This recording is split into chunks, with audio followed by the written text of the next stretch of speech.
Thank you all for coming. Also, very warm thanks to Eleanor for hosting us tonight. So we have a few of the contributors in the room, so I'd like to thank them as well. And we were just talking and decided it'd be good to maybe have a little reading. So I'd also like to introduce Patrick Coyle, who's going to read his contribution to a circular 2, which is called, well, it has a very long title, I don't know if I should attempt. It's called The Poet is a Fake. And I'll do the whole thing. Yeah, you'll do the whole thing. Well, maybe I should say, actually, Patrick performed this at the ICA back in February. And so what is in the magazine from on page 47, if you happen to have a copy, is a transcript of that performance, and which will now kind of be a script for new performance.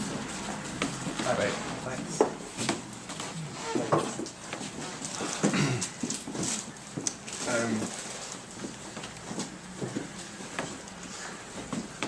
I think I'll just do it. I was going to explain it, but I think I'll just do it. The poet is a fake fancying feigner who feign and conceal, is a faker pretender, a feigner, a forger pretender, are liars, inventor pretending, a feigner pretend is a faker. Autopsicography. The poet fancying each belief. Autopsicography. Autopsicography. Autopsicography. Autopsicography. Autopsicography. Autopsicography. Self-analysis. Autopsychographia. Autopsychograph. Autopsychograph. Autopsychography. Self-analysis. Autopsychogram. Autopsychography. Autopsychography. The poet is a fake. The poet fancying each belief. The poet is a feigner. Poets are people who feign. Poets feign and conceal. The poet is a faker. He, the poet, is a pretender. The poet is a feigner. The poet is a forger. Who, the poet, is a forger. The poet is a pretender. Poets are liars. The poet is an inventor. The poet's good at pretending. The poet is a feigner. Poets pretend. The poet is a faker. His faking seems so real, so wholly through and through. He feigns so completely, they feign so thoroughly, so completely feign and pretend, fakes it so completely. He pretends so completely does he feign, forges so completely that he forges so thoroughly. Pretenders completely, they lie so completely, he invents so completely, such a master of the art. His feigning so complete, they pretend so well, who's so good at his act. That he will fake the ache, ends by imagining the grief, that he even feigns that he is suffering, they'll even mime as pain, that the pain which they really feel, he even fakes he's suffering, that he even pretends that the pain he truly feels, he forges even the feeling, that he even forges the pain. That comes to pretend that pain is that they make up pain, that he succeeds in inventing, he even manages to pretend that he comes to feign a grief, they even pretend he even fakes the pain. Which he can really feel, he really feels is true. The pain that he is really experiencing, the pain they suffer really. They'll feign for you in the end the pain he's really feeling, the pain he really feels. He even feigns as pain. He feels truly as pain. He really feels as pain.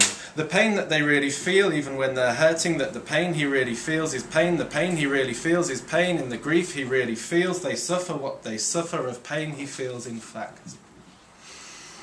And those who read his cries, and those who read what he has spelt, and those who read what he writes, read what a poet has said. And he who reads what they've done, and those of us who read his writing, and those who read his writings, and those who read his writings, and those who read his poems. Those who read what he writes, and those who read what he writes, readers of poetry, and those who read what he writes, and those who read his written words, and those who read what he writes, but their readers feel, and those who read his words. Feel in the paper tears, in the red grief feel good. As they read sharply feel, in the pain on the page you discern. Never senses the twofold pain, fully feel while reading, sense well in the pain they read, will feel the printed pain. Feel absolutely but his two, feel truly reading pain, in pain feel good read, can know this pain. Really feel in the pain they have read, feel as they read of pain, sense well in the grief that the read nor the pain that pretends will feel in his writing. Not two aches that are his, not in the two griefs he has felt, not his double pain but their single one, not the two he had, only one they disown, that's in him, only the one, not that pain of him that's double, not his two, but only not the two that he has suffered, separate pains, but only the not the two he had, but only not the two he had, not the real ones of course, not the two which he felt, not the two kinds that were his, not the two griefs he has suffered, nor the pain that is neither of the pains he has. But one that is not theirs, but one they never could. And so upon its toy tracks, so on the circular track, which they never feel but feign, but one completely fictional, the one they lack, but the one that they must feign. Pain that they do not feel, the one they do not have, but only they do not. But the imagined ones, but only the one they do not have, but only the kind that's not theirs, but only the one they do not feel, but only their own that isn't real, but just the one they're missing. And so in its ring, thus to beguile and entertain, runs around diverting reason, to keep the mind happy, it and so to amuse our minds, and so on its tracks goes round, and so on its tracks it goes, and so around its trackage, and thus diverting that, and thus along the rails, and so the wheel rails, and on the train rails, and thus in the wheel ruts, and so around its little track, and so on its wheel tracks turns, and so upon toy rails, and so around its track. Giving the mind a game, the reason does he start, the wound-up mechanical train runs on, round and back. Round again to the start to entertain the reason, rotating to direct reason, the little clockwork train. Understanding the wind-up to stall the reason, gyra to entertain the reason, huffing, fooling the head. There goes round and round, diverting reason, to entertain the mind, turns and amuses the thought, circling reason like an art, this thing called the heart winds. Goes this train on a string, upon its rails the clockwork train that goes by the name of heart. This clockwork train called the heart, on its circular railway winds. That wound-up little train, this wind-up train we call the heart, goes spinning, train we call the heart, runs that wind-up train. This train rope, this little toy engine, that clockwork toy train runs the clockwork train of ours, that mechanical train runs around the model train, a little clockwork train. And the heart is its name, that's also called the heart, that toy train called the heart. We call the heart of man, we call the heart to entertain the brain. Runs along its track, they call the heart, is called the heart, we call the heart, which is called heart. The thing we call the heart, which is called the heart, that's known by the name of heart, to entertain our minds.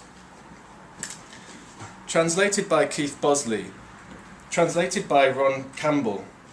Translated by Ernesto Guerra de Cal. Translated by Jonathan Griffin.